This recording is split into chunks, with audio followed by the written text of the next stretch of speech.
Socio cultural setup. American society Europe के comparison में ज्यादा लिबरल और प्रोग्रेसिव थी। यूरोप में रिलीजियस परसिक्यूशन एक मेजर इशू था।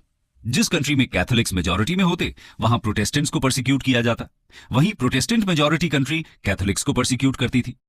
अमेरिका इन सब मामले में बिल्कुल अलग था। यूरोप से आए कैथोलिक्स और प्रोटेस्टेंट्स दोनों ही यहां शांति से रहते थे। रिलीजन को प्राइवेट मैटर की तरह ट्रीट किया जाता था। रिलीजियस वायलेंस की एब्सेंट होने की एक मुख्य वजह यह भी थी कि यूरोप के मुकाबले अमेरिका स्क्रैच से डेवलप कर रहा था। कॉलोनिस्ट्स अपने साथ कोई रिलीजियस बैगेज नहीं रखना चाहते थे। इसके अलावा वो यूरोप में स्टार्ट हुए रेनेसांस और एनलाइटनमेंट मूवमेंट से इंस्पायर्ड थे, इसलिए उनके लिए रिलीजन सेकेंडरी और प्राइवेट मैटर था। रेनेसांस से निकले नए आइडियाज और व्यूज को बढ़ावा देने के लिए अमेरिकन इंटेलेक्चुअल्स ने कई यूनिवर्सिटीज एस्टैब्लिश की, जिसमें Harvard university 1636, college of William and Mary 1693, Yale university 1701, university of Pennsylvania 1745 important हैं।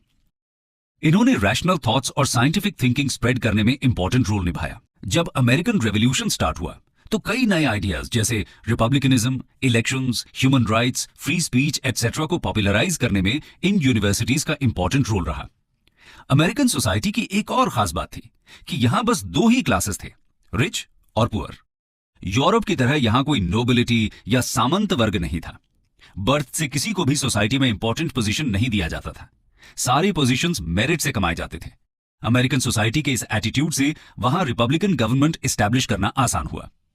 सोशो कल्चरल सेटअप के बाद आइए इकोनॉमिक सेटअप पर नजर डालते हैं। Economic setup. अमेरिका का इकोनॉमिक सेटअप कैपिटलिस्ट प्रोडक्शन या पूंजीवादी व्यवस्था पर बेस्ड था। इसे फ्री मार्केट इकोनॉमी भी कहते हैं, जहां गवर्नमेंट का इन्वॉल्वमेंट ना के बराबर होता है। गुड्स का प्रोडक्शन मार्केट में प्रॉफिट्स कमाने के लिए किया जाता है। अमेरिका में जो भी लोग यूरोप से सेटल होने आए थे, उनका एक मकसद इकोनॉमिक प्रोग्रेस करना था। क्योंकि अमेरिका एक नई कंट्री थी, इसलिए वहां ट्रेड, इंडस्ट्री, एग्रीकल्चर डेवलप करने की बहुत अपॉर्चुनिटीज थी।